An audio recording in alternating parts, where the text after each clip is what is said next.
Man, it was wild. I remember I went out there. It was like 2 weeks before my fight at the Elite XC. My first loss kind of sucked, but um, yeah, I went out there 2 weeks. But that's usually when you kind of dial back a little bit more. So nowadays, I'm realizing. But back then, I was going out there, and it was a hell week for me, man. I was getting like 3, 4 bloody noses a day, just training with animals. I was sleeping on the floor at Cesar Gracie's house.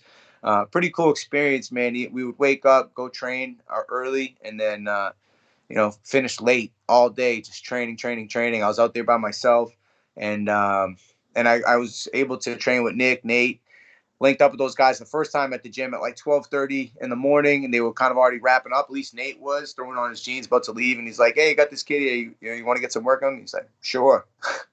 Goes back at 12:30 at night. Most of these guys are, "No, I'm good, man. I just trained all day. I'm going home." He's like, "Sure." He goes in, changes up. Back at the time, he submitted me a bunch of times real quick, and he's like, "All right, I'll let these other guys train with me." Like at that time, it was just starting out, but those guys are real deal, man. I was able to see the work ethic. I trained with them. We went to a gym in Oakland, and who was there but Andre Ward ripping on the heavy bag. I'm with Nick and Nate Diaz in the gym. It was like the mecca of the fight game, man. It was really crazy to see, and just seeing how hard they work. When I came back, I had to adjust and make those changes in my game. Let's kick it off, jab, cross to the beat, beating you MMA, heat is the main course of the feast. Lynch on sports, the force, he's got his ears to the streets. Uppercutting with knowledge, shaking the brain with breakdowns of the game with that original flow. Head kicks with the pros, picks of the fights or anything in the mix.